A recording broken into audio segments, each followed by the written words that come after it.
Good evening, everybody, and welcome back to the channel. Super duper glad you're here.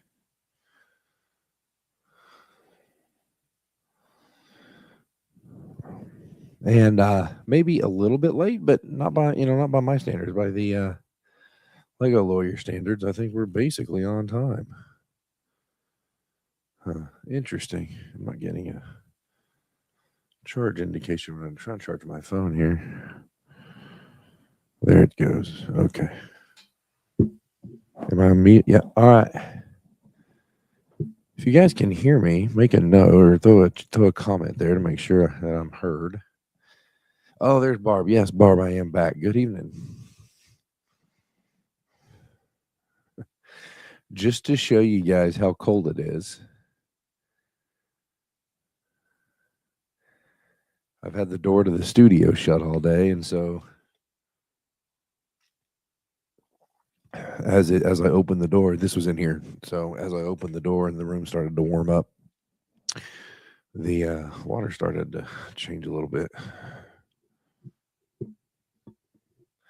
And the good news is I've got my new chair built. So, sorry. So now we're in the new chair. I got a space heater on up here just to try and warm the space a little bit, but it's getting a little aggressive.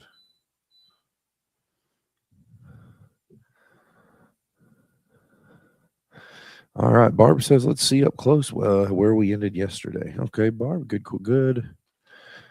starting point. Okay, what we're working towards is this.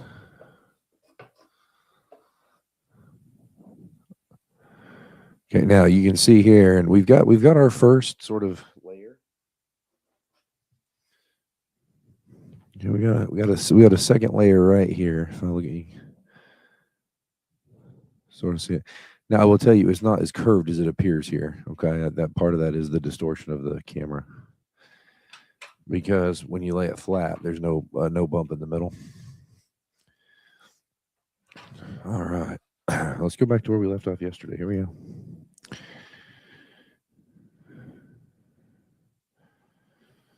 Okay, so then I need a 3x3.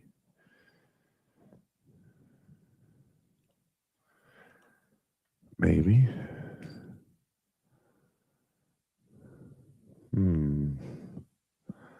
There's one right there.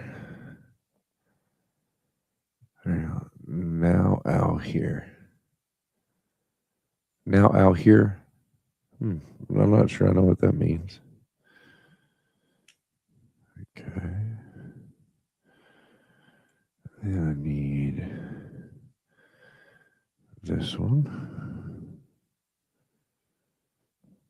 And then I need this one. And I need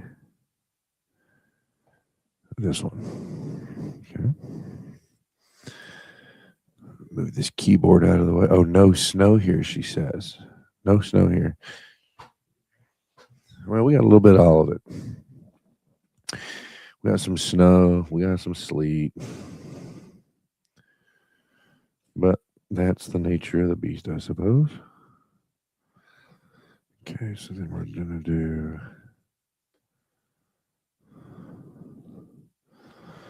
Right, welcome everybody. Those of you who are here on this wintry, blustery night. A lot of the churches in the area, mine included, have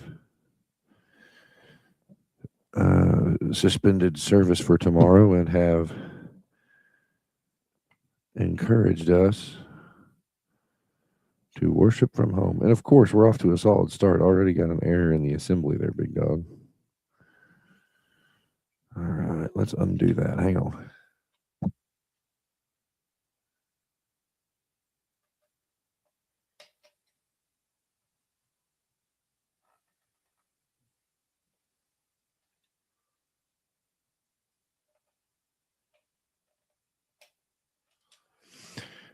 Volleyball refereeing. Okay, see, I've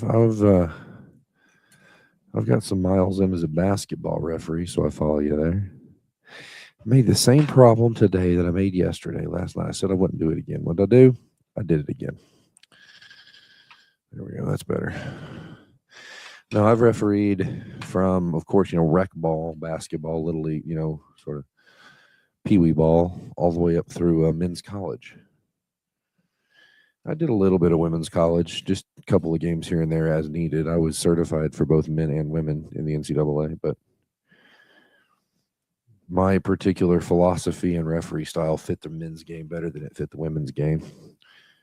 Because if you're not an absolute basketball nerd like me, you may not realize that college men and college women have two different rule books. High school players have the same basketball rule book, but college men and college women actually have different rule books, different referee certifications. There's a different philosophy even to the game. I mean, ultimately, it's basketball. You put the brown thing through the round thing, and whoever does that the most wins. But it's a little more nuanced than that most of the time.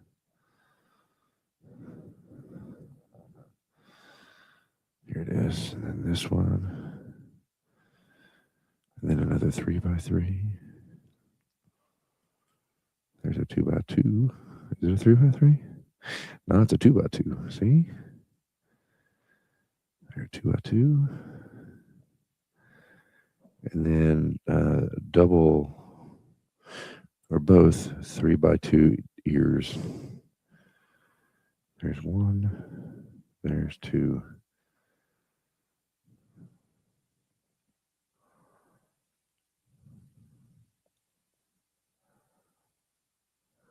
Let's see.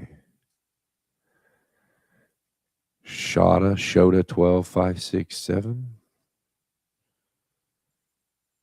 How's your car doing? I don't know. I didn't go anywhere today. It's a hoopty. It's not worth much, but it's paid for. So, fifth elephants here. Well, good evening, Casey. Hello. 50th year of officiating NCAA volleyball. That's impressive.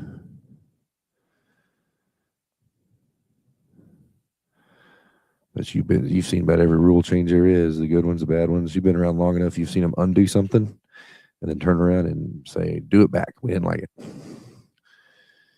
They've done that a little bit in basketball with the upward motion for the charge rule they tried for a year. That ended up being a dumpster fire. But, so it goes, I guess.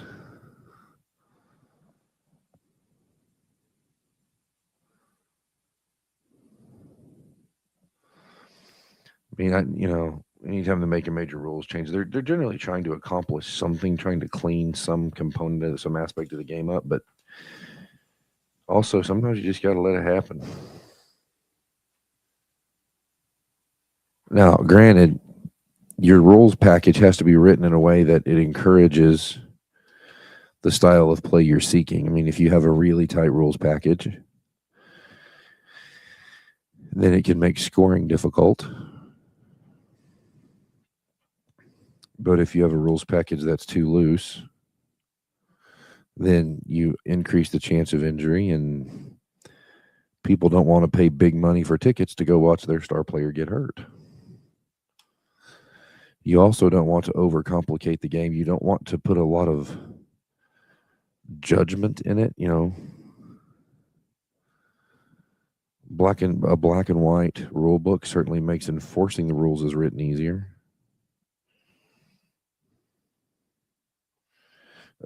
Every sport's going to have judgment calls, ball strikes, safe outs, things like that, but eliminating those to the extent possible would be good. And it's not even safe out or ball strike. It's more like the balk rule in baseball.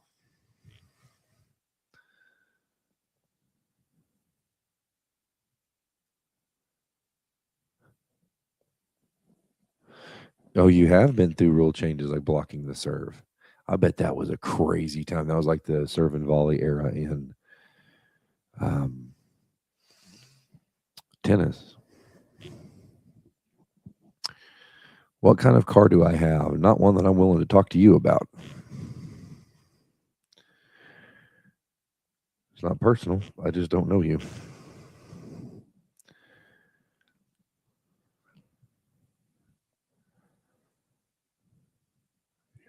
one of these, and we need one of these. We actually need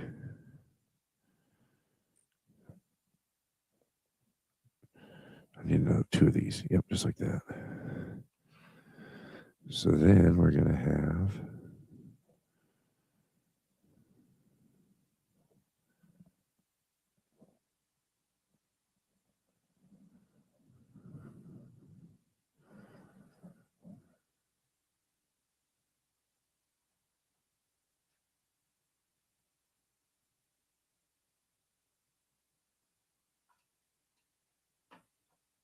I'm thinking this is right.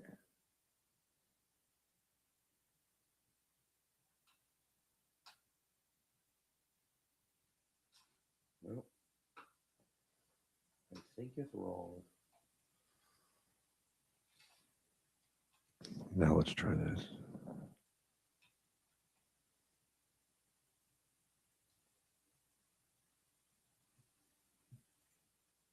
Nope.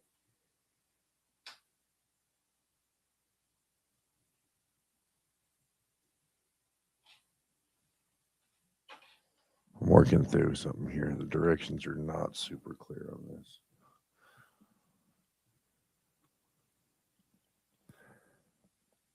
We have a different rule book for high school, college, USA volleyball, and international. I believe that. Amy Green, good evening, Amy Green. What are you building? Good question. That. But these are much. It's much smaller than regular Lego. If you give a weather report, I missed it. I heard Edmund got 5 inches. I didn't give one. They were close. I mean, if you don't forecast bad weather or winter weather at least a lot, then it's hard to be good at it. Like in this part of the country, we're very good at forecasting and tracking tornadoes because we just get them so often.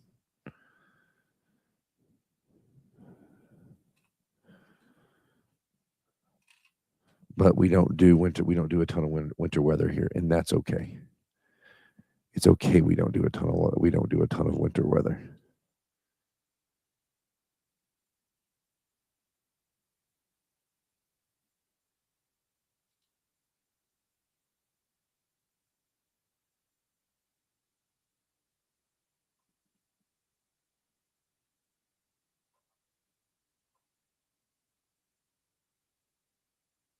Okay. So this looks like this. And this whole assembly is going to go.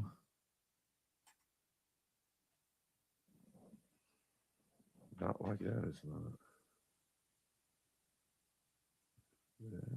Yeah, there we go.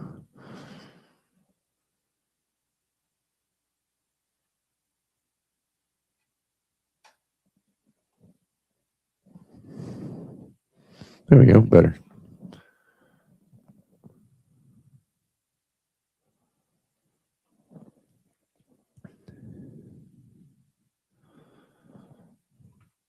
Let's see. Yeah. Tornado, but although if we're being honest, Tornado Alley is actually shifting. There's the evidence of the shift is actually growing stronger every season. Now, granted, sorry about that. Granted, in 2026, we've actually had our first tornadoes of the year. I mean, our tornado season was started in January. Of course, when you have a Christmas that's 80 freaking degrees, that's going to happen. Your atmosphere is going to be more conducive to lighting off storms like that. So that's that's pretty obvious. There's a lot of data too on why that's happening, but I'm not going to get into it here because as much as I would say reasonable minds, and I guess I'll say reasonable minds can't disagree on that. Some people do. But when people agree on things that are not backed by scientific evidence, we have a term for that. We call it cognitive dissonance. 1, 2, 3, 4, 5. I need a 1 by 5. Is this one? 1, 2, 3, 4. I'm still missing the right ear 2x3. This one, right ear. Yep. So then I need looking here.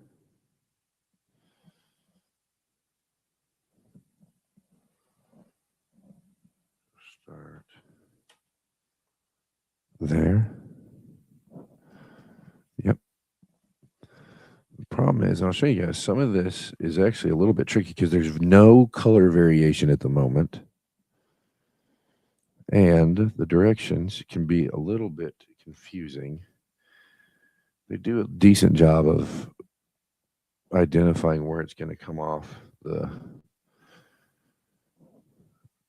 surface.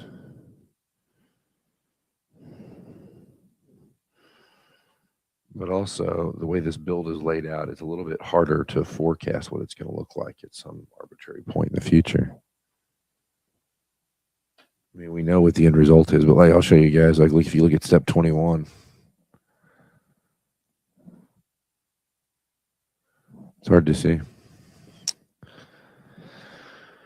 Did you hear about the car that crashed into the ticket counter in that airport in Detroit? I did not. But I'll be honest, I haven't really looked at the news much today.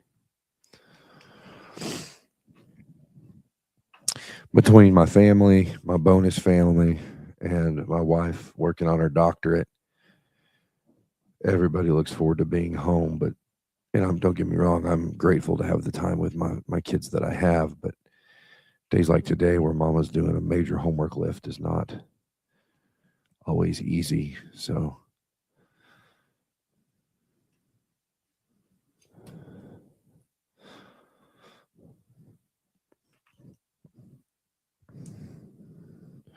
But all of her classes, or each of her classes, is only 8 weeks. So it's, as the character Matthew Santos says on The West Wing during the final run to the presidential election, we can hang by our thumbs for a week if we have to, or was it 3 days, whatever it is. They're in that final run trying to hit. They're flying with the sun.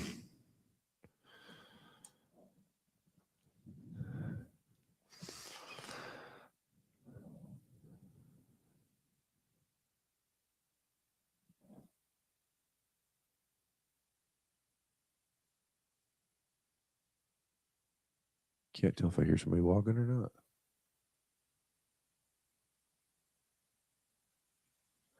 No, it's whatever the precip outside falling is what I'm hearing. So now we're going to move over and work in this area.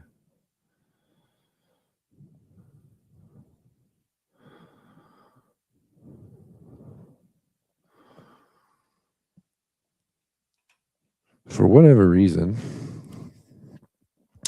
today I was listening. Well, I know I shouldn't say for whatever reason. Anyway, today I was listening to a podcast while I was doing chores around the house. And for some reason, during that process, what I heard come in my head was the opening stanza from Tennessee Williams' The Glass Menagerie, where the protagonist, I couldn't remember it verbatim, but I just sort of remember the theme. Let's see here. It's really fast. It's really cool. Let's do that.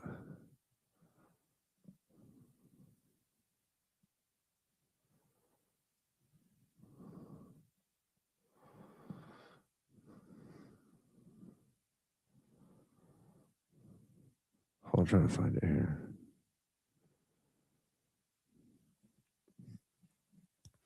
Yeah, I just thought for whatever reason it popped in my head today. Here it is.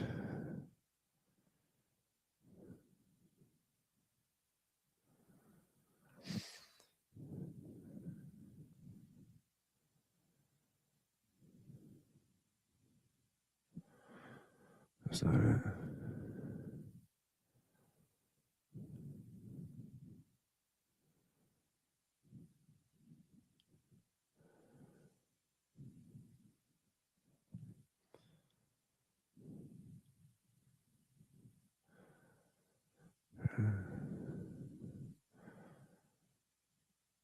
trying to find the exact phrase for you guys. Hang on. It's bothering me now.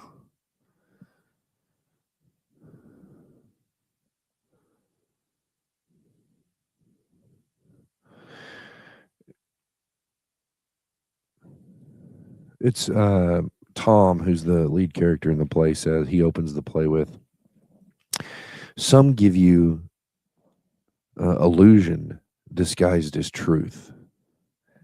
I give you truth in the pleasant disguise as illusion. Which I think is just, there's something about that particular monologue. It's not even a monologue. His first real monologue is longer than that, but hi, it's so cold here. Lego is perfect. And this is Ali Ha Ha Show. Well, good evening, Ali Ha Ha Show.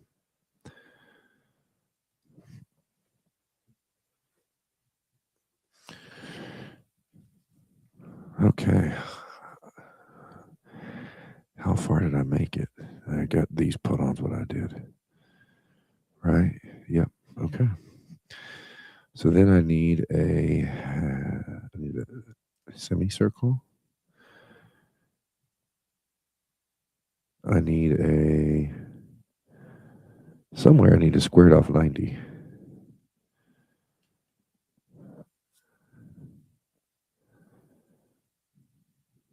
Where's this? There it is right there. Squared off 90. There's that. I need a 1x3.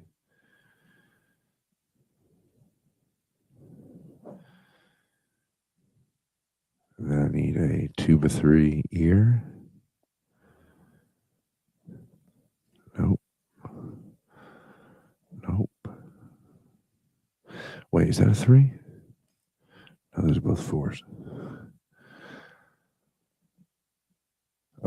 Let's see.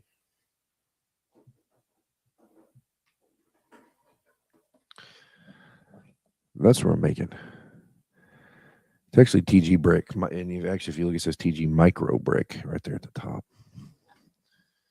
And so these are much smaller than Lego. I do have, just off screen here, I have a pile of Lego that needs to be built as we go, but we'll get to that. One of those, one of these, one of these, one of these. 3x3 corner. But I still need my, is that it right there? That's it right there. Okay, now we got them all. Okay, so I need to find,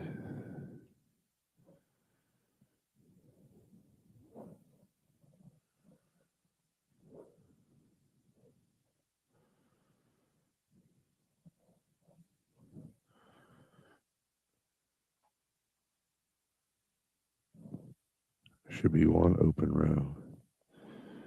Okay, and then I need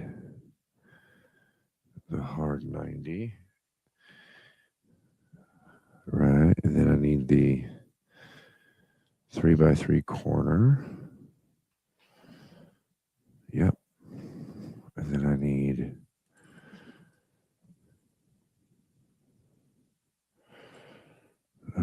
the 2. Is it going to be flush or it's going to be offset 1? So it'll be there. And then I need right underneath it. Thing 1 made significant progress on the Artemis heavy lift, what they call the SLS Space Launch System. Lego today, so made a lot of progress there. I'm not actually building that. I'm just supervising that build.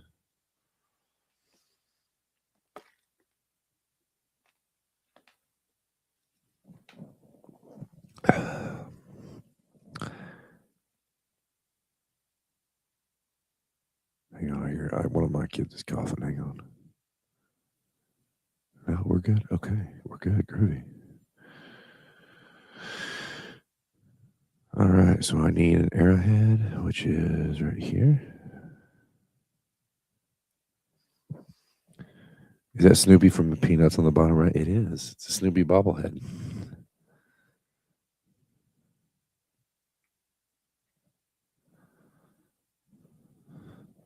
Yes, thing two is much better. We were able to narrow down the particular ailments that were causing whatever was going on with thing two, and we've got that well under control now. So thank you for your concern. I appreciate that. Need one of these. I need one of these. I need one. I need two of those actually. Nope, that's a one, and I need that's a one. There it is. Is that the same one? It is. I need two of those. And then I need, oh, let's flip those. Good. Then I need two going the other way. So these two would be great for that. And then I need a 1x3, which hopefully stands out to me.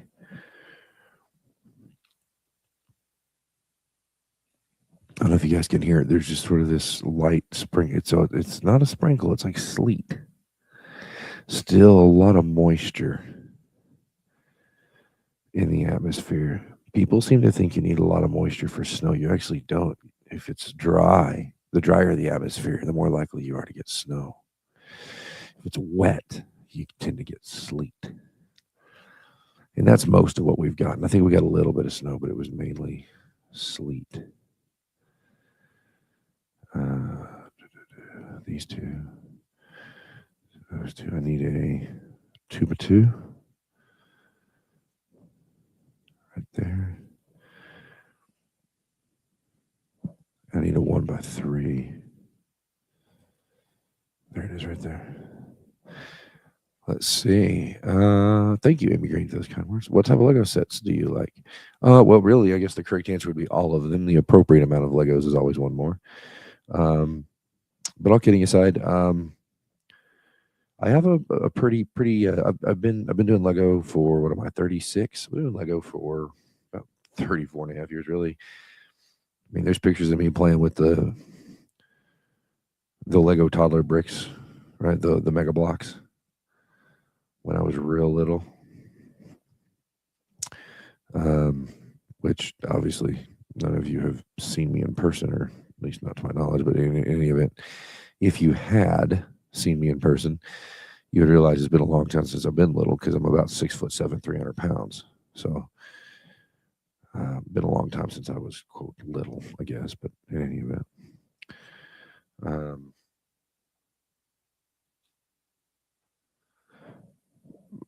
but I digress. Your question was what Lego sets do I like? Really, all of them. I have a list. I have an Amazon list that has a bunch of stuff on there that anytime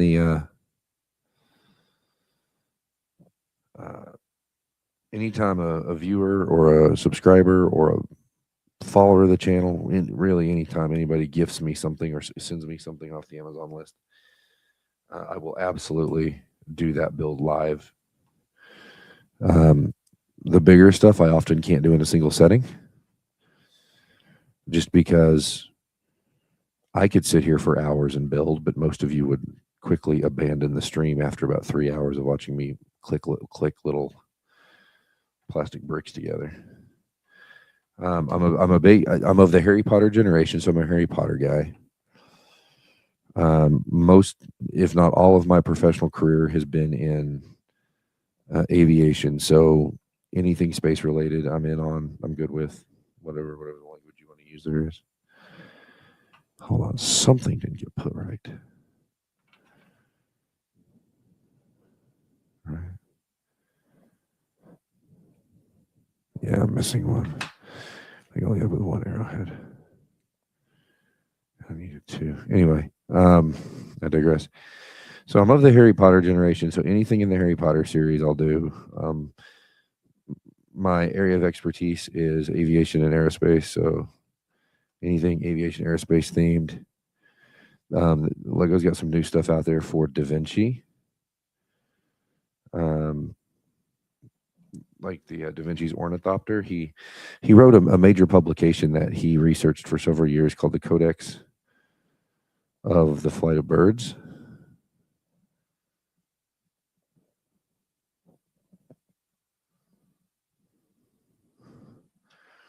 And in the Codex on the Flight of Birds, he had studied birds extensively, and um, had all kinds of drawings and what if questions and thoughts and ideas and just really really cool stuff. And so Lego's got some new stuff. And I don't know what collection it's under. I don't know if it's under ideas or under the engineering or whatever. But anyway, I refer to it as the Da Vinci collection because they've got the ornithopter and they've got a few of his other flying machines that he had pondered. And while he did ponder a great many, he never actually built or tested any. He designed, he's most well known for the Mona Lisa, but in reality, art was a very small part of his portfolio. It was probably the least, at least to his own accord, the least significant piece of his professional portfolio was his artistry, his art, paintings and sculpting. And don't get me wrong, it's still, just his art portfolio alone is significant to history, but in his own mind, that was just a small part of his CV.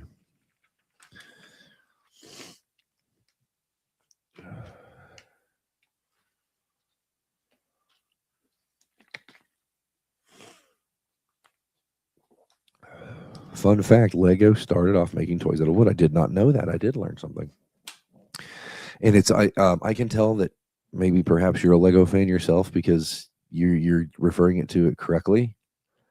In that it is not Legos plural; it is Lego. One does not play with Legos. One plays Lego. It's almost like it's a verb, if you think about it in that sense.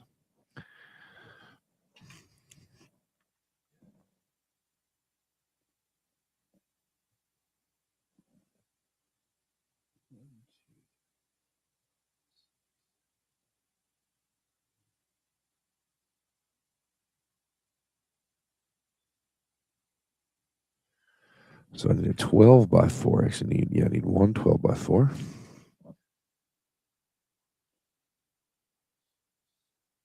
That's a 10, so I need one's longer. Here's a 12 by 4.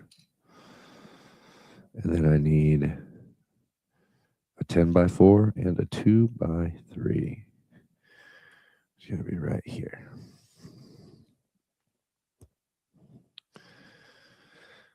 One of my New Year's resolutions, and I'm doing okay with it so far. One of my New Year's resolutions was to start reading more, good, bad, or indifferent. By virtue of the way the curriculum is set up, law school sucks the joy out of reading. And so, even though I've been out of law school close to 10 years now, I still do not read recreationally. I used to be a prolific reader. I would read anything I give me. I mean, I read the back of the shampoo bottle if that's all I had. But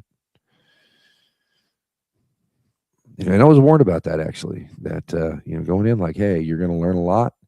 Most people enjoy it, but understand like this because of the structure of law school and the rigor and the reading. He said you're probably not going to read for pleasure, and if you do, it will take a lot of effort to rediscover reading for pleasure.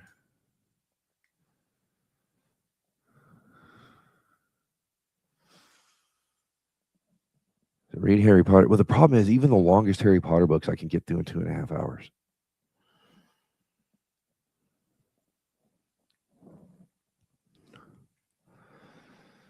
I mean, not that that's good, bad, or ugly, but I just get through the Harry Potter books so fast. I mean, it takes longer to make chili in a crock pot than it does for me to read a 700-page Harry Potter book. 2, 3, 4, 5, 6, 7, 8. I need a 1 by 8. 1, 2, 3, 4, 5, 6, 7, 8. Yep, there we go. Also found that 9 years of university took the joy out of reading. I still read for pleasure, but it takes effort. Yeah. Alehaha Show, based on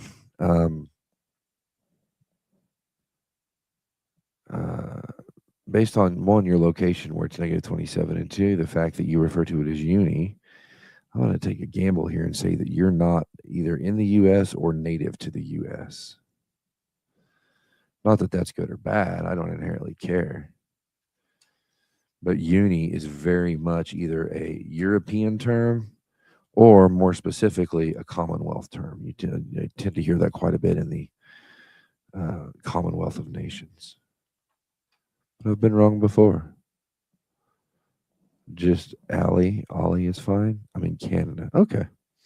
Yeah, so technically you're a member of the Commonwealth of Nations, I think. One of my moderators who's not with us right now, Laura Waldy, excuse me, I believe is from the Great White North. Somebody can correct me on that, but I believe Laura's from the Great White North as well.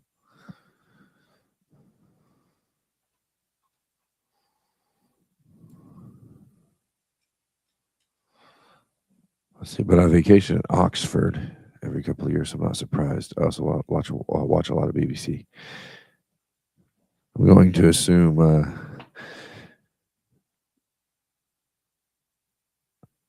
is it yeah, I'm assuming you don't mean Oxford, Mississippi, home to the University of Mississippi. Well, you might, I guess. It'd be quite odd, to be frank, but weirder things have happened.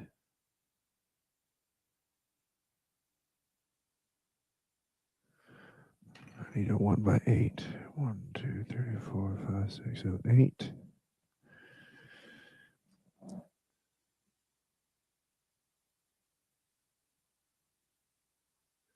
And then a 2 by 8. It's got to be one of those. No, those are actually two different sizes. I need to count it here. Oxford, UK. That's what I thought. I know I've chatted with other Canucks on your lives. How long will this live be? I don't know. I don't. On the build nights, I don't tend to come in with an agenda. I build till it's either done, or I get tired, or you all get disinterested. One of those three.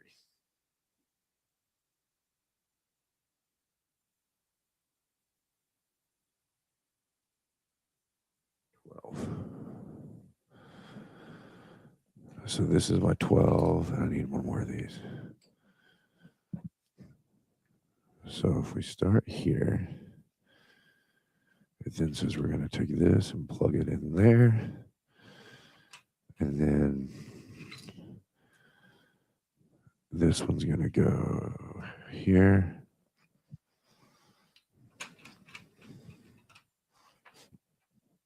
And there. And then we're just going to take the whites and run them to the end here. That plate's bent just a little bit. Don't love that connection.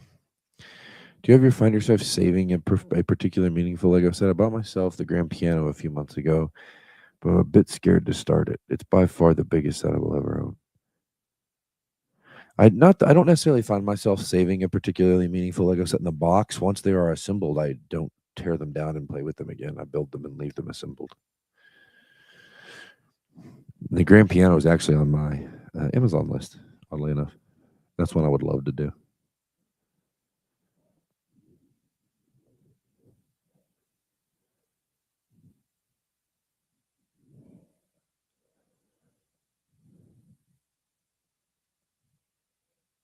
Hold on just a second, guys. I got a coughing kid. Stand by. I'll be right back.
My apologies for that. But we're back. Let's see. You should teach because you will be good at it. Well, I actually do. That's actually what I do for a living. I've taught at the collegiate level, and I've taught at, right now I teach at the high school level, so I've actually done both. Yeah, we're here. Okay, so now I need one of these.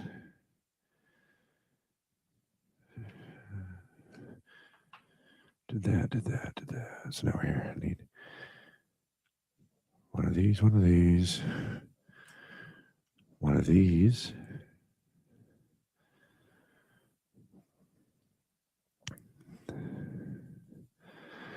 One of these.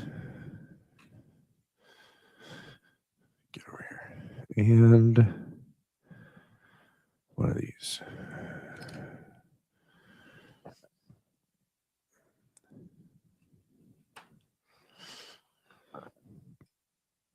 Let's see.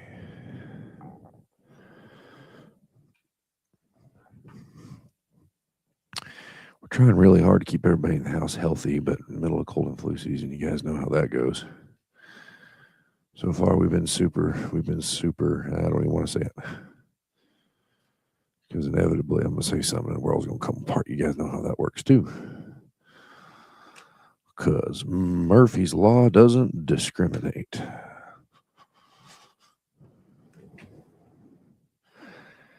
Okay, so then I need another arrowhead. Where's my arrowhead? Here's an arrowhead. I need one of those, and I need one of these, and I need one of these, and I need the opposite of that. This one. Yes, I need this one. So I have this, that,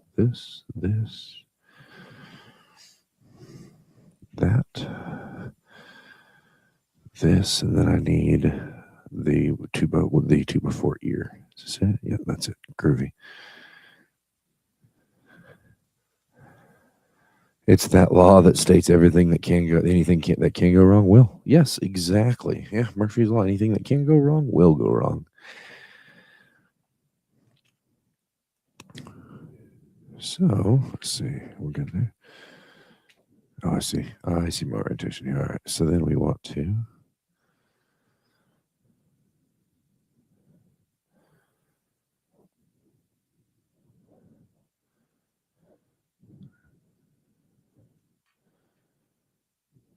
There. Oops, look out. I'm throwing it at you now. Look out. And then here. And then, actually, let's go and get that inside corner so I don't have to go hunting for it. There. And then here. And then I need that long run there.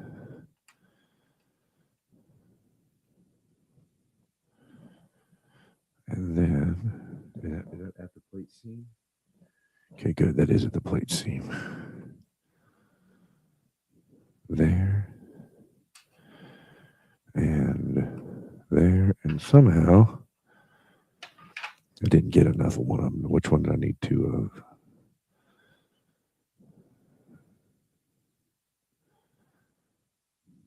Oh, I only got one. I needed two. Right there. Just wandering around. I see a familiar face. Hi. Dottie Morgan 339.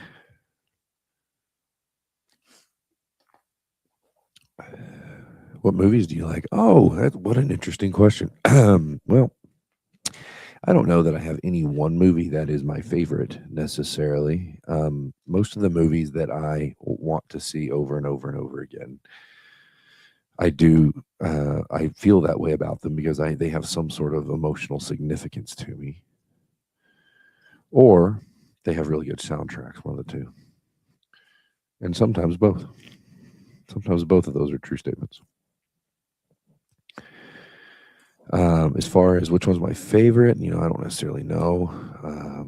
The movie that my wife and I watched on our first date, of course, is always going to be significant to me. and which was Breakfast Club, and then Apollo 13, and of course Top Gun, because when you fly airplanes for a living, that's just like a thing. You guys know how that goes. I just need two of these. One of these. Sports movies, movies that, for whatever reason, maybe it's because I'm a history buff, but movies that are either inspired by or based on true stories, I always enjoy. Um, partly because I think because I can go back and check the historical accuracy, like, oh, that thing did in fact happen, or they took a lot of creative liberty, and there's not a thing in the world wrong with creative liberty. Not one thing wrong with creative liberty. It's necessary in the entertainment business. But I think it's important, especially if you're using history and historical fact as a basis for the story. The viewer should have the opportunity to go and research where those liberties may have occurred. And if you've ever seen like a historical fiction or something, you'll see that, like, inspired by, or like at the end of Remember the Titans, it sort of tells everybody's story, what they went on to do. This person went on to become a preacher. This person became a coach, et cetera, and what have you, as they say. So I am 68 years old. I've never seen Goodfellas or Donnie Brasco, and I've been therefore watched them both last night. I'd seen Goodfellas. The Donnie Brasco that I saw was the one on HBO. I don't know if that's the one Barb Twitcher referring or not.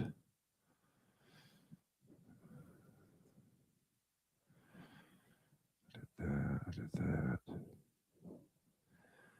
For some reason, did I just short myself a piece there? I must have. It's the only way it makes sense. I go there.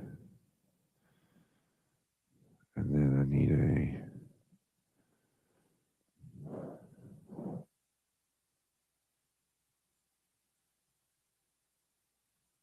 No, I'm good. I'm right where I need to be. I'm right where I need to be. I'm right here. We're good right there. Okay. Do you like horror? Not necessarily. Do I like horror? Is the question? Not necessarily. I'm not. I mean, I know it has its place in culture, especially pop culture, but I'm not a fan. I've got, I know lots of people who are. My father-in-law, for example, huge movie buff. He'll watch any movie. He really likes sci-fi and fantasy. I don't find sci-fi or fantasy movies enjoyable, but he does, and that's okay. And my sister-in-law is also a big movie buff. My whole thing is this, and I just feel like there's a lot I could get done in the amount of time that it would take me to sit and watch a movie beginning to end. There's so much I could get done.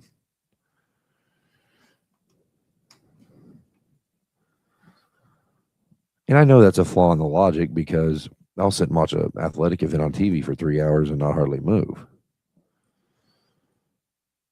And those athletic events are often longer than movies, especially when you have every Tom, Dick, and Harry performing at the halftime show, and whatever else.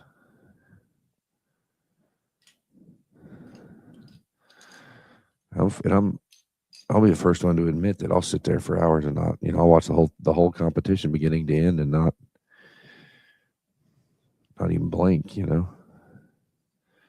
And so I'll admit the flaw in the logic there.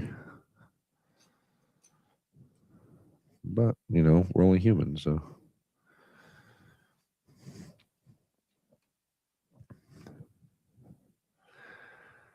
But my wife's a big now. When my wife says, "Hey, this is a movie I really want to watch. Let's go see it." I'm not going to tell her, "Yeah, of course, let's go see it." And I'll go see it with her, and I'll enjoy it.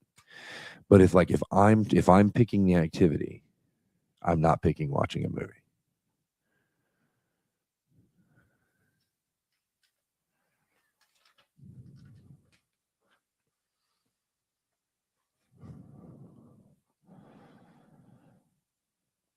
What about a show? Yeah. Now, a 20 or 30-minute TV show, or even an hour-long TV show. Yeah, I'm good with that. In fact, my wife and I have a lot of shows that we watch.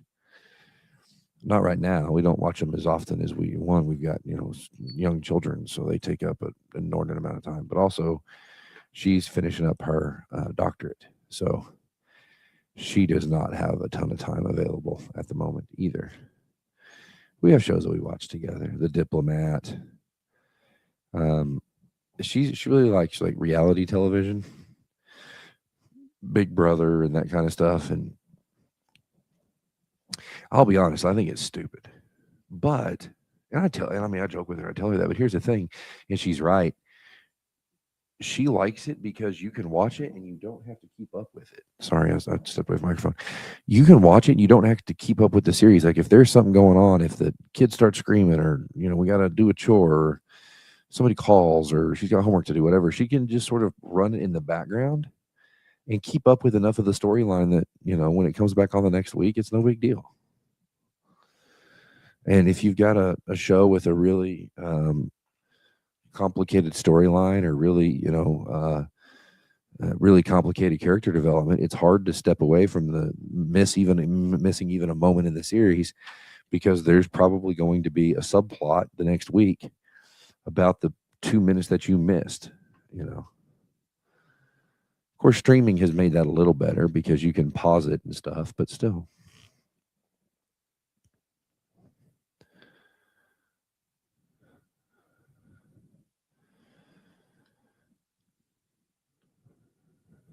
And for most people, I'll be the first one to admit that's kind of a hot take. A lot of people don't like that idea.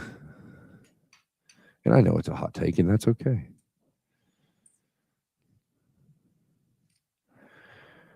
Just like I joke with my colleagues in the English department all the time. When I get students and they struggle with parts of speech or other, components of the English language that in theory they should have learned at a lower grade, but it doesn't necessarily mean they did. And it doesn't mean that they had a bad teacher. It just means that particular student didn't retain it. And sometimes that's okay too. I only half jokingly say that, we could teach parts of speech by using the F word, because it is the only word that I can think of. And I've got a pretty robust vocabulary, but it's really the only word that I can think of that fits universally anywhere in a sentence and is also correct at the same time. You can use it as a noun, you can use it as a verb, you can use it as an adverb, you can use it as an adjective, you can use it exclamatorily, you can use it interrogatorily.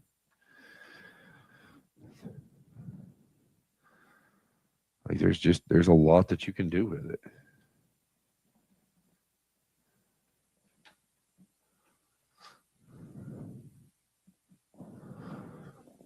I guess I'd failed to get all the pieces before I started plugging stuff in.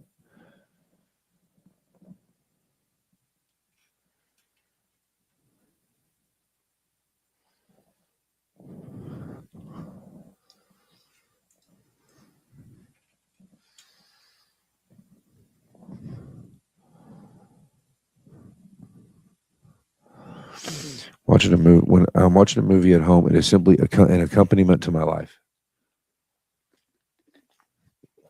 Yeah, I on the other hand, I'll put on a podcast, or whether it's on YouTube and I'm listening to it without watching it, or even an album, like a music album. I'll just put it in, listen to it, and go about my day, go about my business, and just sort of hang out and chill and have a free concert in my head.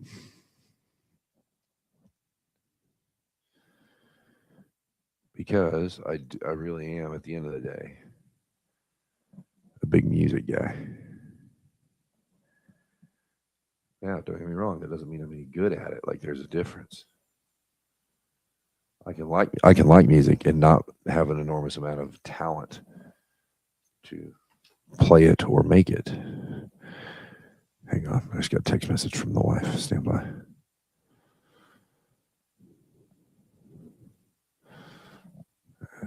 Let me check this real quick for her.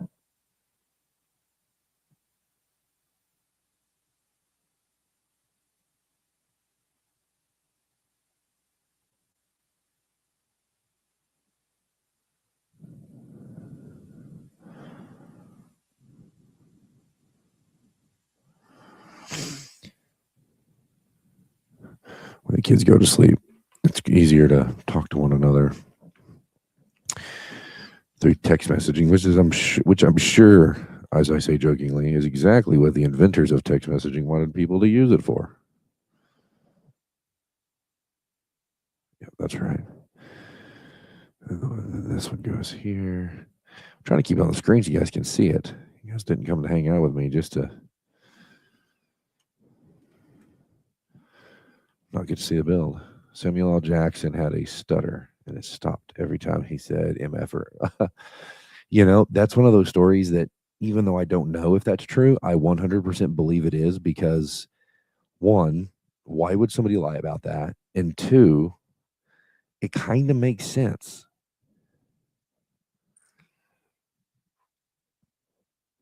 Like, it kind of makes sense. It's the same thing with people who have Tourette's, right? There's certain things that they struggle with, and then there's certain things that are easy for them. And if you ever need a good laugh, you can watch the video of the Uber driver who picks up a guy with Tourette's, and so his tick goes off. They're called ticks. His tick goes off, and that triggers her tick, and then he yells, "Do you have Tourette's too?" She said, "Yeah," and they start giggling and laughing, and they just had a big time all the way to wherever they were going together. And it's one of those, that's a no judgment zone there, right? Because they both understood what the other one was going through.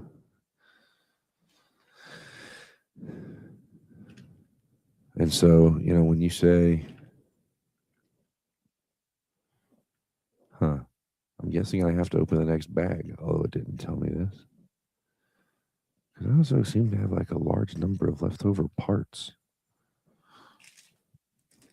I don't know. I'll have to look at it. I came back and added that. I did this. Wow, the colors on the screen are so different than what I'm just now looking up at the monitor. What you guys see up here is so different than what I have down here. It's so crazy. White, green. I got 36 to 37. How many steps are there in total? 150? 9, looks like 159 steps. So I'm guessing I then go and open the various parts of bag 2, or bag series 2, I guess. Just going to push these out of the way for now. There's part of bag 2.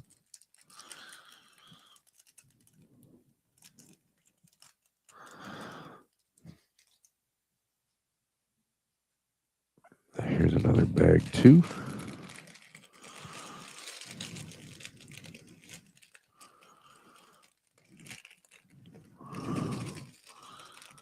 There it went.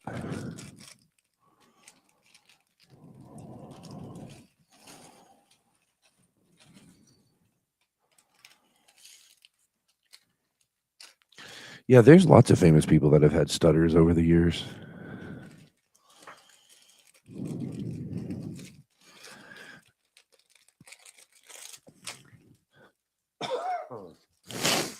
As a very small child, I had a stutter, so they did some speech therapy as intervention for it.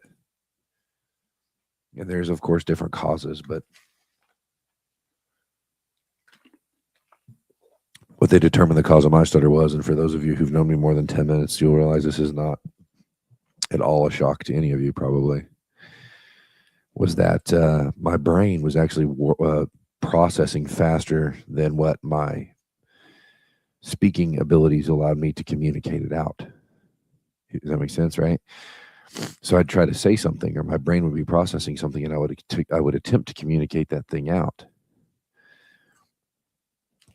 But I could not form the words as fast as my brain was trying to transmit them, and so I would get hung up. And I have a few memories, not a lot, but I have a few memories of, like, I kind of refer to as getting stuck in the cycle. Once you start stuttering, it's really hard to get out of it. So I'd have to force myself to stop, slow down, take a breath.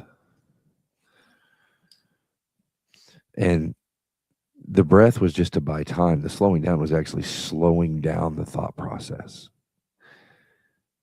and not be in a hurry to get the idea out. Let the idea finish formulating and taking shape, and then we can communicate out the idea.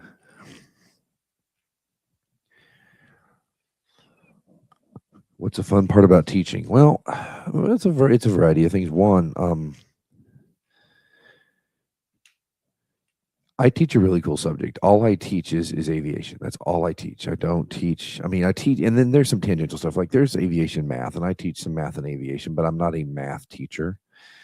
We do cover a lot of science. I'm not a science teacher. I have taught physics. I can. It's not my favorite thing in the world to teach, but I can teach physics. But right now, my schedule is too full to allow me to teach physics because I am first and foremost an aviation teacher. So I teach a really cool subject. But especially for things like aviation, there is so much fear in oh, I'm scared to fly, I'm scared of this, I'm scared of that.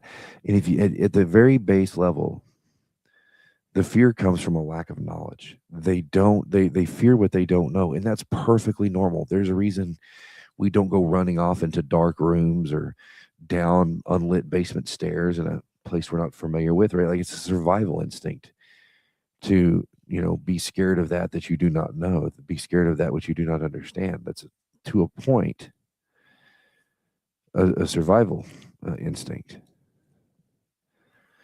right? And so even if for my students who don't ever go out into industry, they don't ever want to fly airplanes or be involved in the aviation industry, if they can gain a little bit of education so they're not so scared, that's always a big deal to me, is that when they leave, even if they never want to be a pilot or an aircraft mechanic or an air traffic controller or fill in the blank aviation job, they just simply have more knowledge.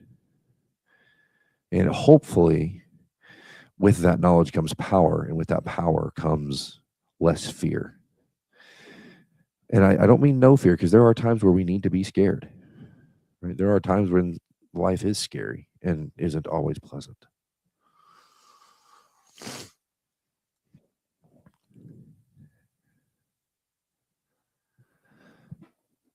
Yeah, I think Barb in her comment there hits it right on the head.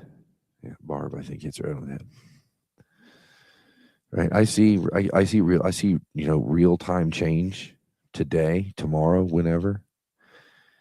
But then when you bump into that kid all those years later, whether it's 10 years or 10 minutes, when you see that child, that student, that former student outside the learning environment, they say, hey, what you taught me matters. And sometimes what you taught them, it may not have been how to conjugate a verb, or it may not have been how to calculate polynomials. But maybe you taught them something that saved their life, or got them out of a situation, or prevented them from getting into a situation.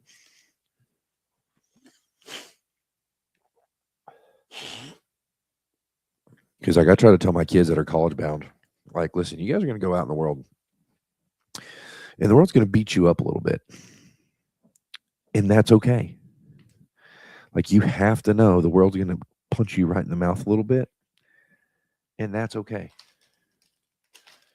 There's another bag of twos.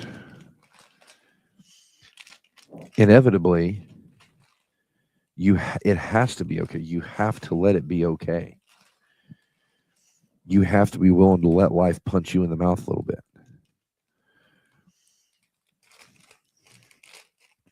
Because it is from those ashes that we rise.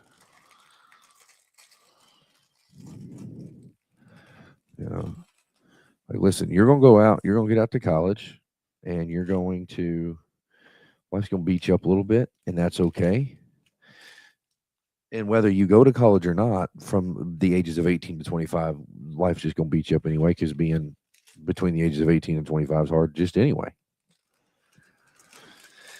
But if you can do it in the safety of the university setting, where you have this giant bubble of protection, but it's simply invisible to you. Stand by. It's invisible to you and you don't know it's there. That's all the better. Right? There are police and there are medical professionals through the campus infirmary or the student wellness center or whatever. There are therapists and there are advisors and there are faculty advisors and there are peer support groups and there are social groups. You have this giant safety bubble around you, but it's invisible for the most part, so you never see it because we don't think you're not going to fall, that you're not going to fail, that you're not going to struggle, because we know you're going to fail, we know you're going to fall, we know you're going to struggle. So we make sure that we have resources in place to catch you when you fall. But we want you to learn how to use discretion. We want you to learn those decision-making skills. And if you know you have a giant safety net underneath you, you might be willing to make riskier decisions or make decisions you would not otherwise make. If you don't know those things are there, then you're learning to use discretion. You're learning how to use decision making and critical thinking, knowing you're going to get it wrong. You're going to make the wrong choice, and when that happens, we've got a giant safety net around you, but we just don't ever tell you it's there, if that makes sense. So when I talk to my college-bound students, I talk to their parents. I'm like, hey, especially if their parents didn't go to college, like, hey, listen, homeboy's gonna get out in the world, homegirl's gonna get out in the world, and they're gonna get punched around a little bit. And my instinct as a parent, your instinct as a parent is to jump in and save their butt, throw them a life ring. Don't. Let them flail a little bit. Like, let those campus resources do their job. Like, that student needs to recognize when they need help, so they know who to go ask to get it. If we come running in every time and bail them out, they're never going to learn. Or if they do, they're going to learn at a pace that makes us want to punch them in the face ourselves, right? And so, I try to have those conversations with my students and with their parents, like, we're going to get out in the world and it's going to be a little rough for you and you're going to be better for it.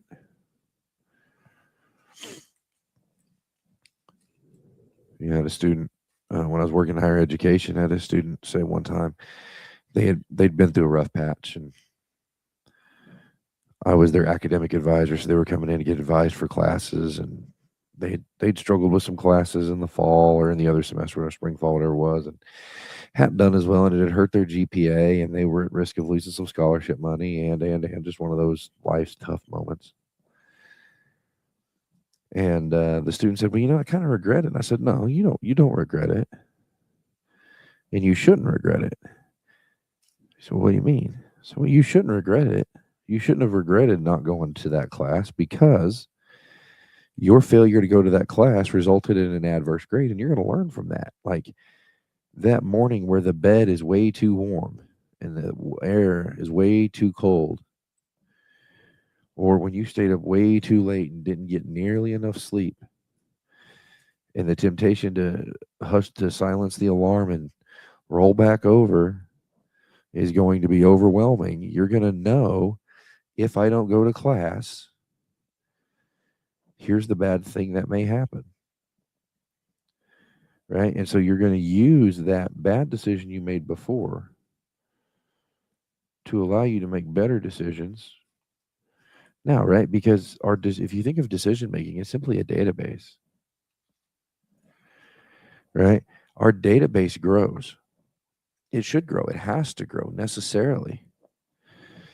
But the way our database grows, think about your own personal database, right? The contacts in your phone or in your email.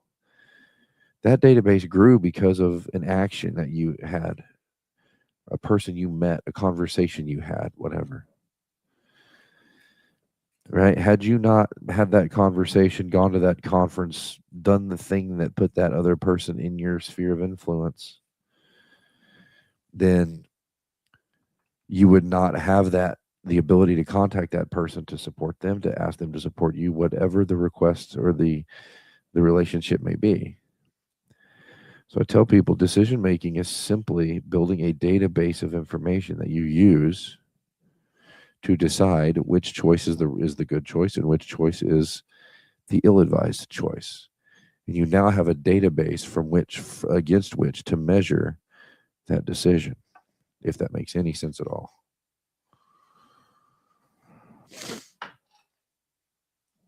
Chat's pretty quiet tonight. Maybe you guys are just here sort of listening to the musings of a madman right now, perhaps. This and this and this. Sometimes I think that's all you guys do. And I say that jokingly. I'm not remotely critical. Sometimes I think you guys just show up and listen to me talk to myself.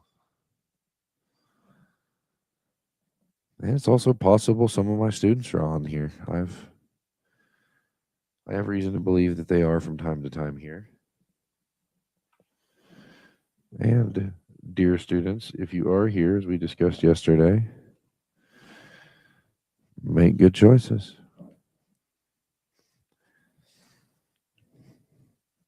Yeah, I tell my students when we go on a break, from school, fall break, Christmas break, summer break, when we looked at the weather and realized that there was a um, greater than probably chance that we would be out on Monday. I said, hey, don't forget the 4 big rules. Don't add to the population. Don't subtract from the population. Don't catch a charge. And if you do, assert dominance in the jail cell early.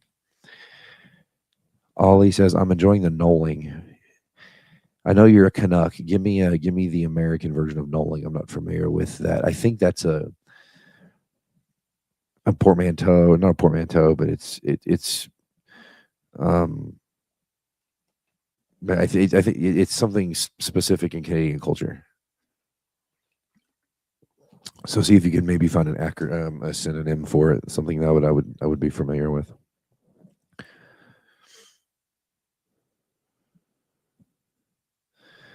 And I'm also pretty tired, so that may be part of it too. Is that I have heard knolling, just not in this. Oh, sorting the pieces. Oh, okay, I follow you. It's like on this build in particular, I learned like in the last few minutes that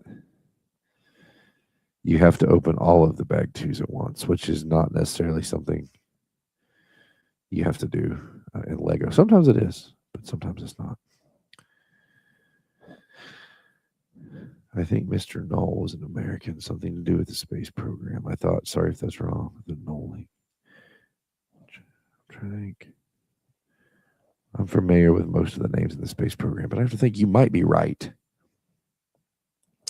I'm not saying you're wrong. I'm just saying I can't think of it right now. You may be right. And actually, as soon as we're done on here, I'm going to go look and see. That is a very unique looking piece. I'm going to assume that is not right. I don't think that's it. That doesn't appear to match the description. I'm going to try and see if there's a specialty piece or something. Is that it?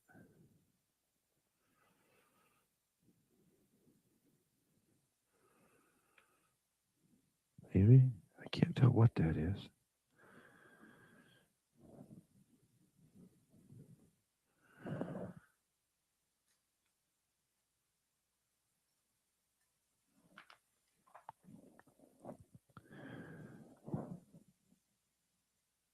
Had in-laws over.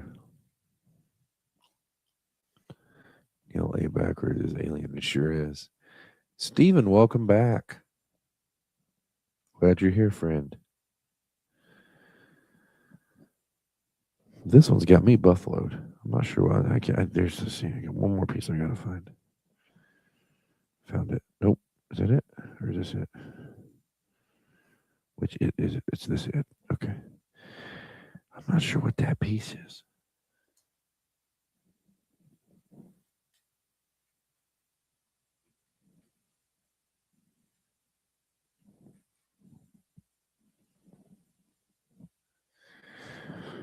I'm assuming it means this piece. Except, do I have one that's cut the other direction though? There's a bunch of these. Maybe that's it.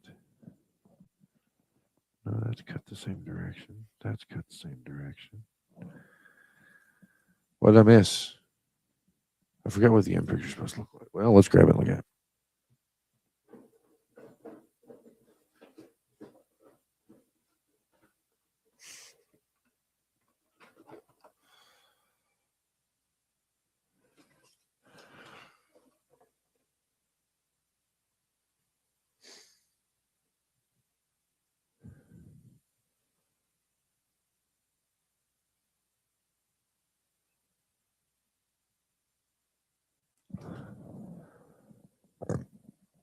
I drink the same brand of water. What is this? Go Kirkland? Yeah. I'm not sure where that came from. Knolling is arranging objects in an orderly fashion at right angles. So, not just sorting. Yeah, it's close. I'm still trying to figure out what the heck that piece is. That's what I don't know. But based on that, it sort of seems to cut the opposite direction. So, I'm going to see if we have this one that cuts the right way. That's one that looks like it cuts the right way. Okay, I do see it now. I didn't see it before, but I see it now. Knolling was coined in 1987 by Andrew Cromwell, a janitor at a shop fabricating chairs for Knoll Furniture Company.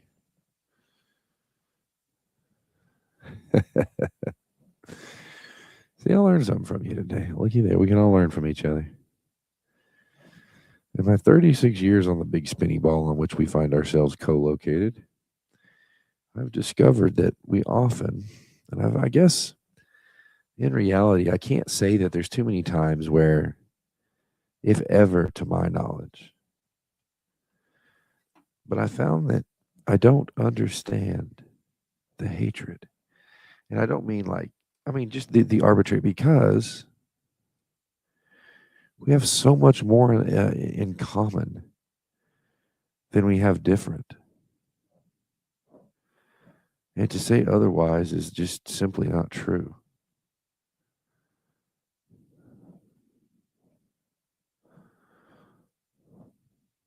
To say otherwise is just simply not true. We have so much more in common than we have different. You can see my face. Oh, I guess you can see my face in the Legos, can't you? Well, there you go. I won't try to hide it for sure. I mean, most of my videos, my face is on here. It'd be weird to have my face on here during builds, but other than that, done that.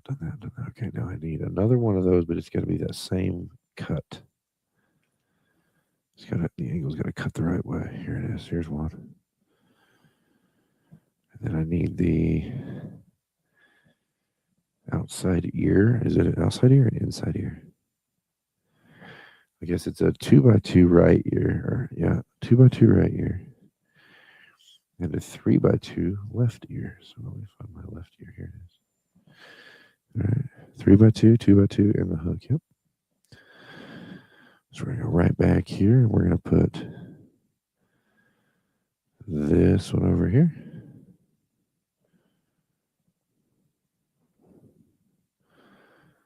I'll put this one right next to it. Oops. I'm off too far. There we go. 1.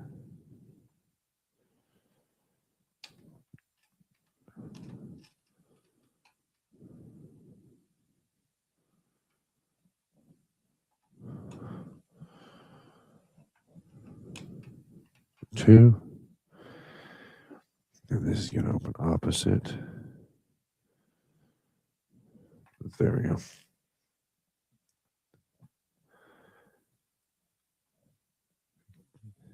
Killing is refurbishing chairs. Did not know that.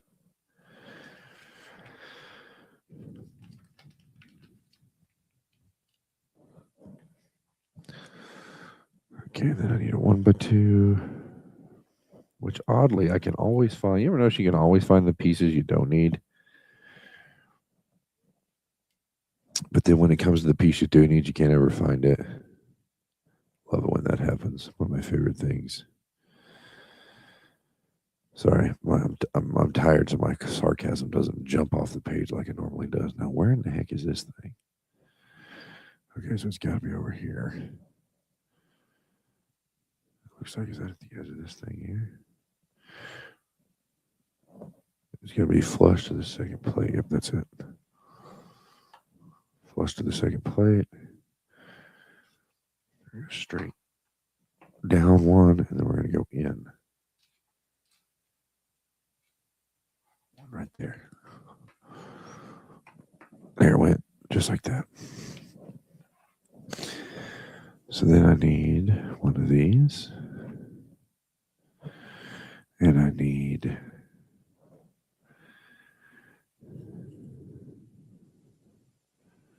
one of those. And I need, which way is the angle going to cut? No, I need the ones cut the angle cut to the inside. This one and this one.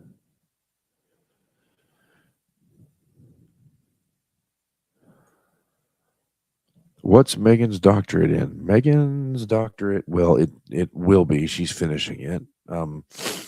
It will be a doctor of education in rural education. And her dissertation is in the recruitment and retention of recruitment of teachers and retention of emergency and alternatively certified teachers.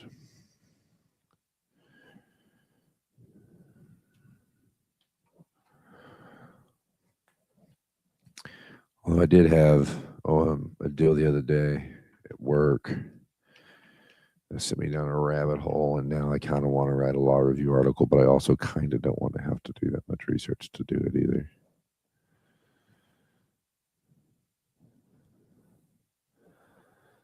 Oh boy, I think I got an error on this one.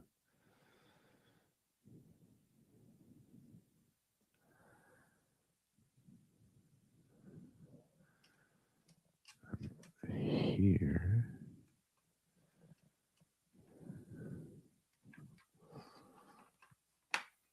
But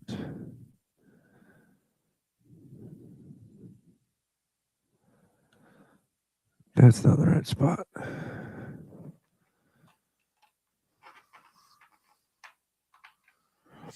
Her bachelor's degree is in, I think it's in elementary education, maybe. It's either elementary or early childhood. And then she's certified. So I think she's elementary ed. And she's also certified early childhood. And she also has her school counseling credentials. She has 2 master's degrees. She's school counseling certified. She's a school principal, and she's working on her doctorate, and will pick up her superintendent's credentials along the way.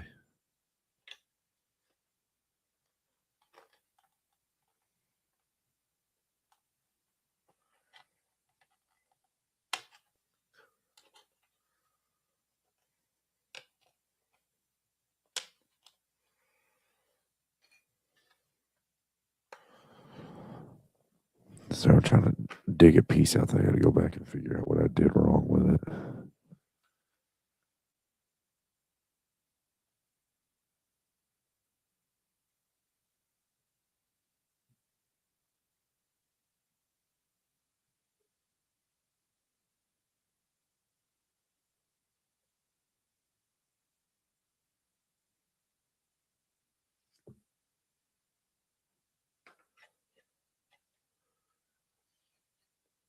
Give me a second here.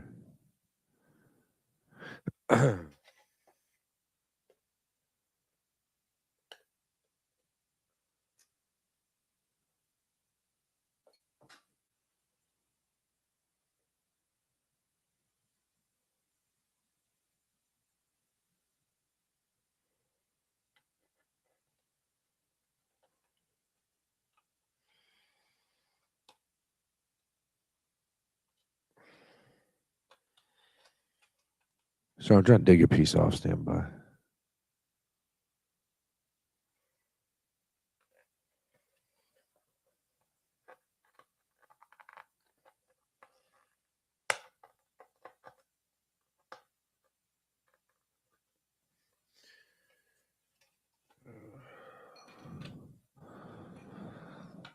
My fingers are hurting.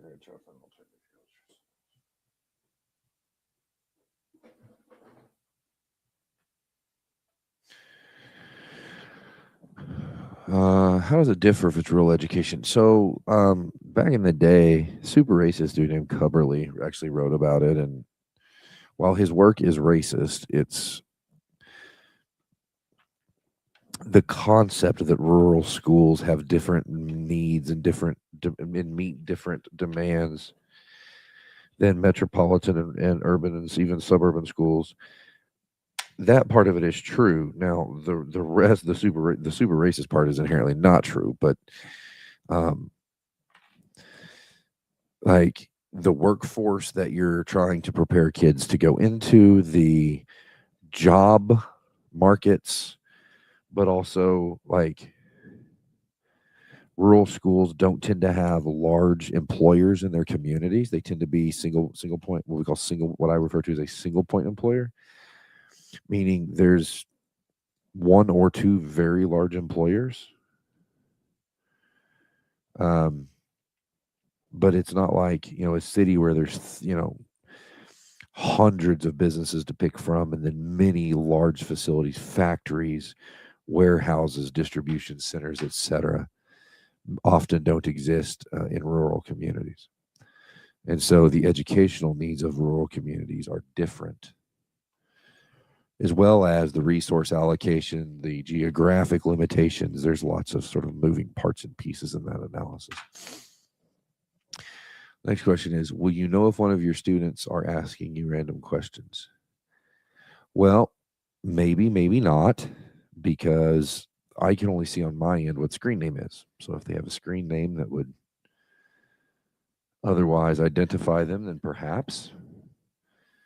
If they don't have a screen name that identifies them, then perhaps not. But also, I do read all of the comments, even if I don't bring them to screen or talk about them. I do read all of the comments. And that means a couple of things. I see what my students write on their papers. I hear how they talk to each other. I hear how they respond to my questions. So I can recognize speech patterns, word choice, spelling, etc. I also know which students are most likely to observe the content live, because they seem to think that teachers at school that our ears don't work, and they do. They also seem to think that teachers don't talk to our colleagues about things we observe in our students. If I know that I have a student and another teacher has that same student, that teacher and I will often get together and discuss if I'm having the same issues they're having, or if they're having the same issues I'm having, or have they had that student before, and do they know any tricks or tips to help get that student engaged, or with the material, or any any number of other things. So there's sort of this weird concept that students have that teachers don't talk to one another, which is not inherently true. We talk to each other all the time. But then also, I know which of my students have bad grammar. And so, for example, and I don't know if you're a student, I have an idea of whether you are or are not, but you ask the question, will you know if one of your students are asking you a random question? Well, at least you stayed second person, and you stayed present tense, but you also switched singular plural. Are is a plural word, is a singular. So if one of your students, even though the word students ends in S, it is part of the prepositional phrase of your students. So you have to go back. I have to then go back to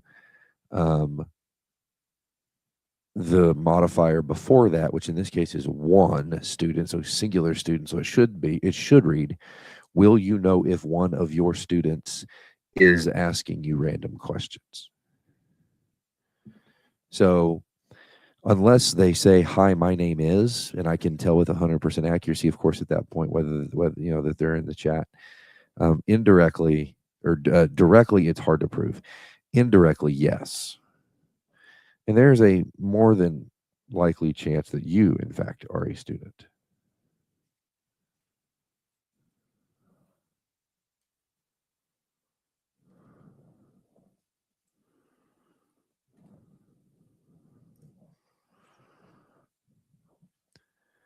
I hope you're not, and and the reason why I hope you're not, it poses a question, or it poses a situation for me, and that's the direct communication with students.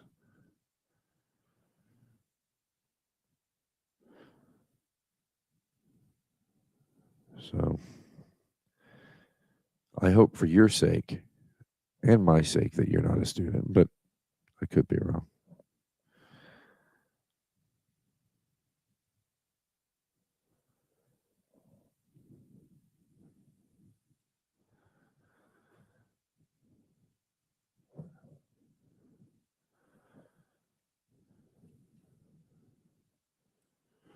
No, that's not the right piece. There's no need if I did a 5-holer. No, I actually notice it quite a bit. Barbara says, I'm glad I'm not the only one who notices it. Yeah, I actually notice it quite a bit. Not just among students, but just generally speaking. My late mother, may she rest in peace. She always told me she drilled it into my sister and I, proper grammar. I used to say, Mom, what's the big deal? Of course, I was young and stupid and shouldn't have asked that question, but I did. But even though it was probably disrespectful to ask it, looking back, I'm glad I asked the question because um,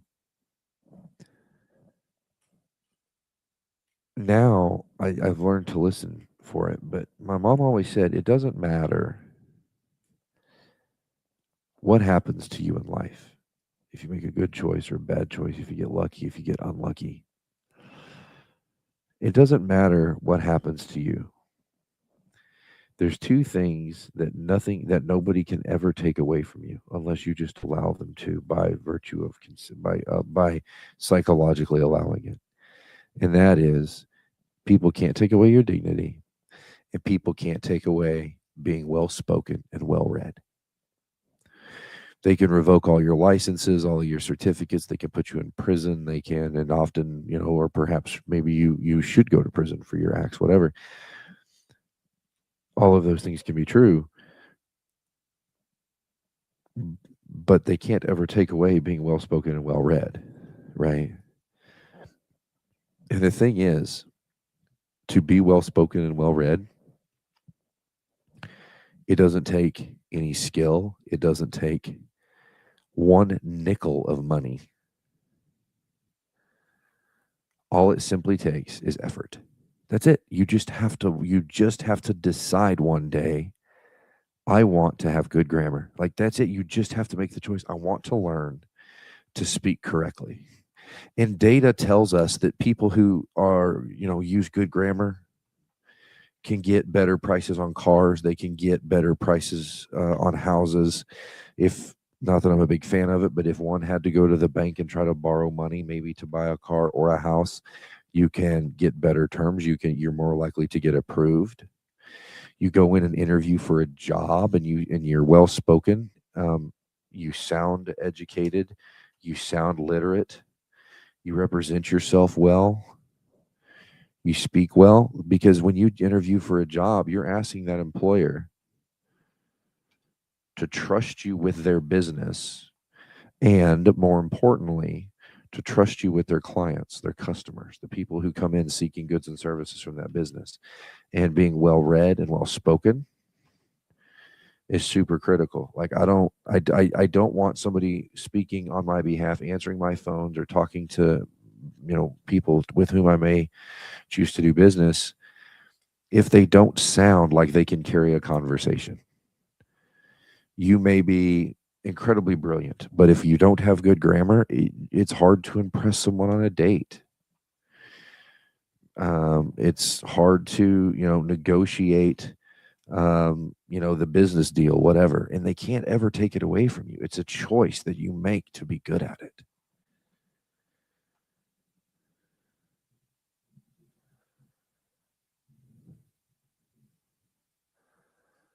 Elephant says that's funny because I'm not a student, I'm old, but I have kids and I learned to text the way they do to communicate with them that way. No caps, no punctuation. Well, that's part of it. But also, there's a law now in Oklahoma where teachers, and There are a few unintended consequences, but I agree with the premise. I'll say that up front. In Oklahoma, teachers are not allowed to have direct communication with students outside of the classroom, except in limited, like using approved communication means. So, using a school email account, using our learning management system, whether that's Canvas or Infinite Campus or Power School or any of those products. Okay. Because what they're trying to do, and understandably, and fortunately or unfortunately, necessarily, they need to do it as well. It allows them to see the correspondence teachers are having with students, to make sure that teachers are behaving themselves. They're not having inappropriate conversations with students.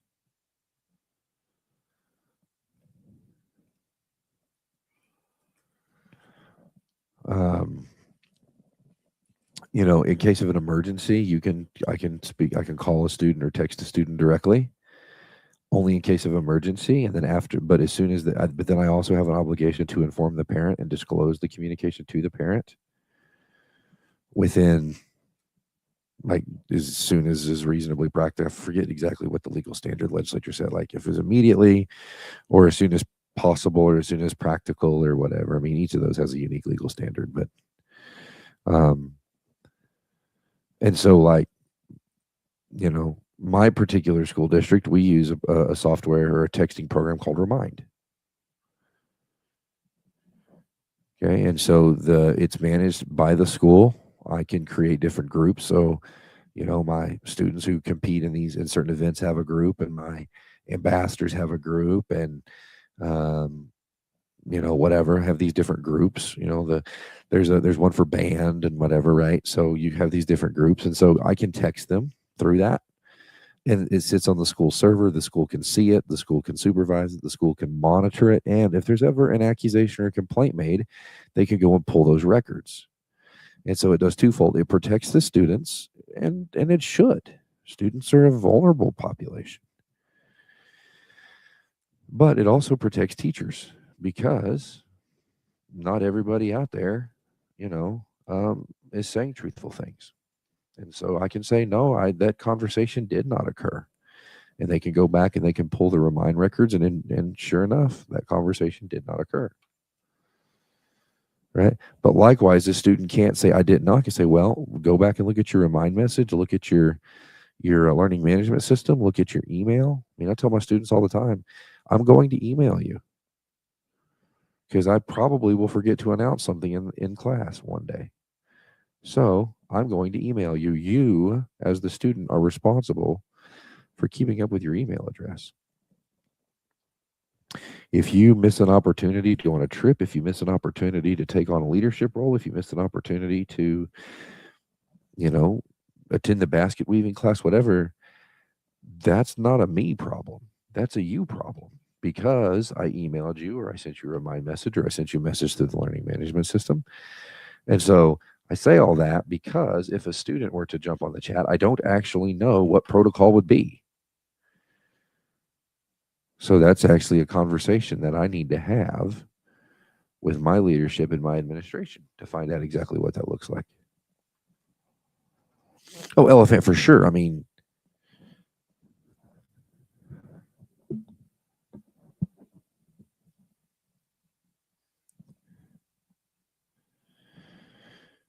let's see. Barb Sylvie says, we are grown up. We are the grown ups. It is unfortunate that we cannot be trusted to draw boundaries, but history has been sad on this particular point. Perhaps they could trust us, in addition, hire better teachers. Possibly, but I also know that that's a very complex issue, and at least where I live, there is a huge shortage of teachers.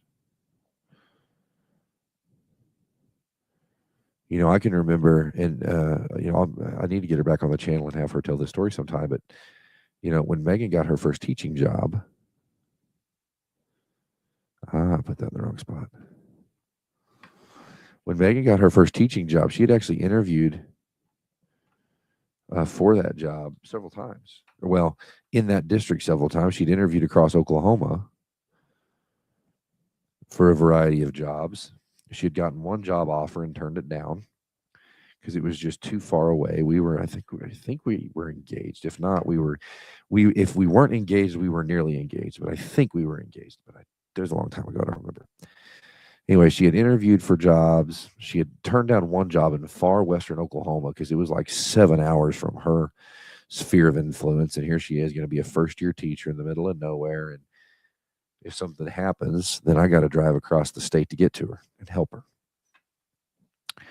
And so she'd interviewed a whole bunch of different places and hadn't gotten a call back or a job offer. And so she was trying to figure out what to do. And she was, I think, at that point, considering going back to it, that she was living back at her mom and dad's because, school, she had graduated in May, so school was out. And she'd gone back home for the summer. And then it's like early mid-August at this point. She gets a call from a school in Norman, Oklahoma. It says, hey, we'd like to. She'd already interviewed. I drove her to an interview. She'd interviewed 5 or 6 times, I think, at that point with Norman. And she got a call one day, said, hey, this is so-and-so at this elementary in Norman. Are you available to come to an interview? Megan's like, yeah, sure, of course. When would you like me there? And she said, well, when can you be here? Well, if you don't know Oklahoma geography, Norman is part of the Oklahoma City metropolitan statistical area. It's located in just in like sort of southern, so South Oklahoma City in Cleveland County. It's the county seat of Cleveland County. And the principal is like, well, when can you get here? And Megan's like, I don't know, probably 3.5 hours. She's like, okay, this is mid-morning. So Megan throws some clothes in a bag and grabs her interview suit and takes off. And, my dad had some real estate at the time in the Oklahoma City area, so she had a place to stay. If push came to shove, because that's a lot of driving. So she calls and says, hey, I'm leaving now. I've got an interview in Norman. I said, well, that's awesome. Let me know how it goes. So she calls me and she says, hey, they offered me the job. I said, awesome. She said, I'm going to take it. I said, good. And I said, what's your first job activity? And she said, well, it's meet the teacher night. I have to be here for meet the teacher. I said, okay. When is that? Without missing a beat, she says, it's tonight at 7 o'clock. And this is at like 3 o'clock in the afternoon, 4 o'clock in the afternoon. I was like, oh, okay. So she taught her first week, maybe longer, of school with no decorations up, no theme to her classroom, nothing, as a kindergarten teacher. And fortunately, she had a great co-teacher. I think there were only 2 kindergarten teachers in that building back then. She had a great co-teacher that was an awesome resource for her, that she's still friends with to this day. And, now, so she'd interviewed, several times. And now they can't hardly find enough teachers. They're not producing enough traditionally trained teachers out of the teacher prep system. They're not, and then those more and more teachers are entering education and then leaving education. So they train to be teachers. They get out in it. They don't like it. And they leave. And so now it's really, they have more jobs than they can often fill. She had one of the teachers in her building left at Christmas because her family's business was demanding more time, and so it was in the best interest of her family that she leave the classroom and go work in the family business. And there's nothing wrong with that, right? You always wish your employees the very best, and if there's something that their life requires of them, then you support that. But let's see. Play marble at the fact that I managed to not get fired in 38 years because I did all the things you're not supposed to do. I hired kids to mow my yard. I help the kids as they need them. I had all their cell phone numbers, so there would be at least one person available to come to the hospital and they drank too much or took, whatever. Yeah, for sure. That's those are all fair points. And I hire. We have a fleet. I refer to them as my fleet of babysitters. We live in a college town, so we have a fleet of babysitters. We have several that are college students. We have several that are high school students. The college students, they're grown. I think most of them, if not all of them, can can legally go buy beer. I think go to a bar. So I think most, if not all of them, are 20 or 21, something like that. And then I've got and I don't have to, I just text them directly. But with my high school babysitters, I actually have a group chat with the babysitter, the babysitter's mother, and me. And I do not text the student without mom or dad on the chat. And so I just have a standing group chat with that babysitter's mother. And if mom wanted dad to be on the chat, I'd put dad on the chat too. That's just not been a question that's been asked, but I'm certainly not opposed to that. And if you look at the chat history, it all reads the same. Hey, I've got availability. I'm hiring babysitters for the coming X amount of days. Here's the availability. Do you want any of these? Because you should never have one babysitter. You can always have 50 because, one, it doesn't cost you anything to have a bunch of them. It only costs you something when you have to hire them.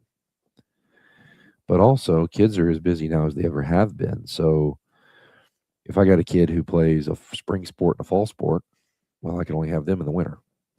And if I've got a kid who is in the band, they're going to be hooked up most of the year.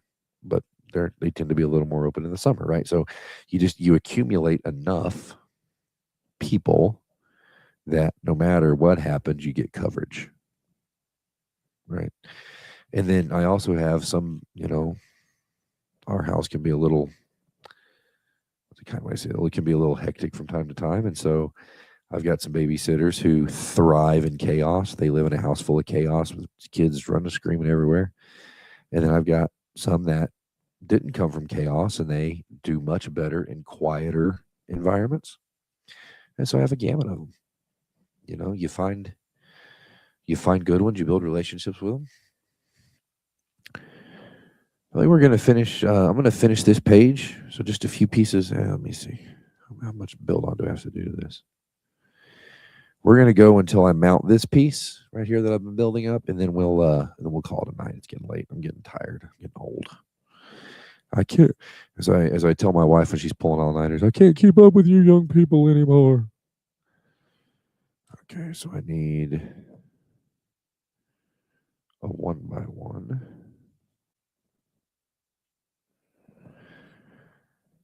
And I need a, whatever these things are called. Because these aren't quite Lego, they're very similar to Lego. I don't know what names the manufacturers use, and Lego doesn't have that exact piece. They got something very similar, but they don't have that exact piece. Where these guys have built it as a single molded piece, Lego would actually use 2 pieces or 3 pieces, but you could get the same effect. Lego just does it a little differently. And then I need 2 1x2s. Oh, and then one of these. Let's go ahead and grab it while I'm in there. I don't have to come back and find it later. And then 2 1x2s. There's one, and there's one. Right there. Groovy, brother. So then I take this, and I'm going to put one of these on top of it. Right, yep. And then I'm going to put this on top of that. And then I'm going to put this on there. Maybe. I will say these smaller blocks sometimes are a little harder to squeeze than Lego. And squeezing this thing is key. To get these pieces sealed up nice and tight.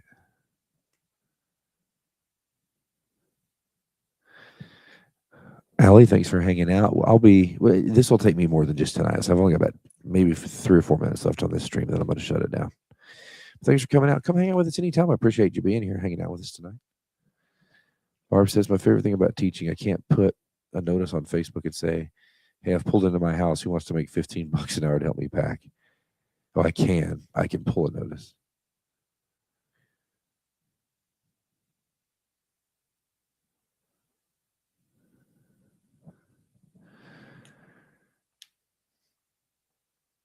Okay, so I already have one of those. And then I need a 1x1 flush. There's one right there. A 1x1 flush. And I need a 1x1 corner curve right there. Sweet. So then I'm going to take this. This is going to go here. This is going to go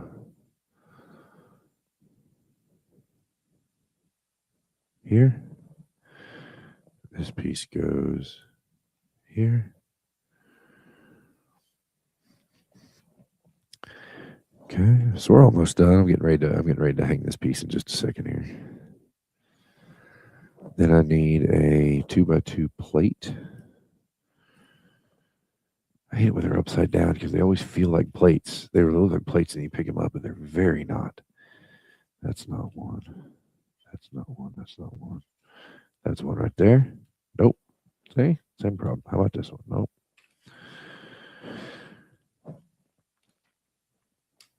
I need a 1x1 smooth plate's what I need. Or no, sorry, 2x2 smooth plate. It's going to look like this, but it's going to be 2x2. That's a 1x3. Let's see. If anybody sees it, just yell it out. But I guess you can. I'm not going to be able to hear you, though. So sort of a 6 of one, half dozen of the other sort of thing, I guess.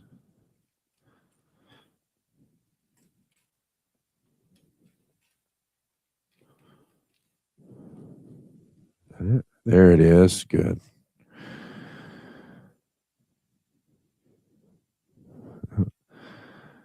And then I need the inside hook.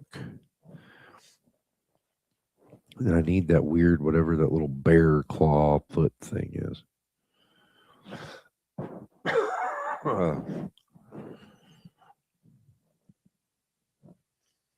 Good night, Allie. Thanks for hanging out with us, friend. Oh, Lord. Why can't I find that piece? Is that one? Is that one? B1? That is one. Well done, sir. Thank you for those words. So we're gonna pin that right there. We're gonna pin this right here. And to be honest, about an hour. Oh, we've been going almost 2 hours. Because these are so much smaller than Lego, these actually cause my hands to start hurting a lot earlier than they normally do with Lego. And then I need one of these right here. We're almost done, guys. And 2 1x2s.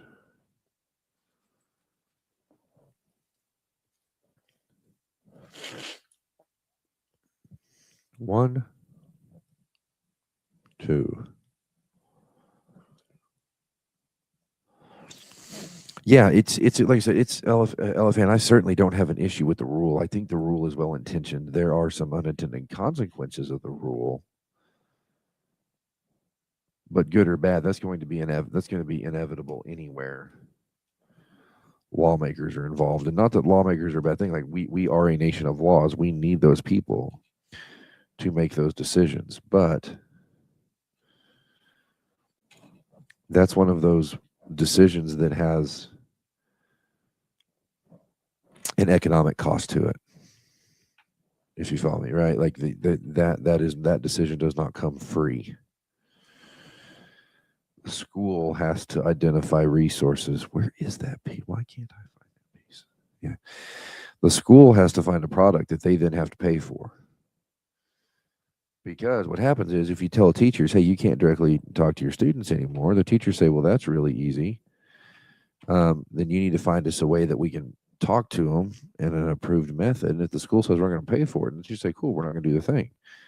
I'm not going to put together any trips. I'm not going to take my kids anywhere because they don't want the logistical nightmare trying to figure all that out.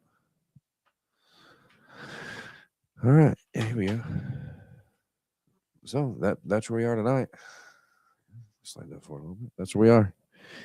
We added this, we added this, we added this. We added all this down here, built all this up. And if you look at it from the side here, it's not actually that curved. I'm looking right at it. It's just the weird distortion of the camera lens. But, oh, yeah, see, like right there. I didn't know that piece wasn't sealed. What I do now? So I can work on it. Listen, appreciate everybody being here. If you haven't already, subscribe to the channel so you know every time we go live. Mark my directions, show where I left off. If you haven't already, subscribe to the channel so you know every time we go live. Hit that bell notification subscribe to the channel. Like this video. Let me do this in the right order. Sorry. Let's go back in time 30 seconds. If you haven't already, like this video, subscribe to the channel. Hit that bell notification so you're notified every time we go live. There are lots of ways to support the channel. I've never asked. It is not required that you spend a nickel on the channel, but if you choose to support me, support the work we do here, there are certainly lots of opportunities to do that. That information can be found on the landing page of the channel, on the bio of the channel. We have the Amazon list. We have Patreon. We have Buy Me a Coffee. We have channel memberships and subscriptions. We also have the merch store. So just in case you have a hanker and you can get a shirt, it's got my pretty little face on it, or you can get a shirt that says it's kind of the motto around here. I know you have a lot of choices when it comes to hanging out, especially on cold weather, and the fact that you choose to spend a few precious moments of your time with me means more to me than I could ever thank you guys for.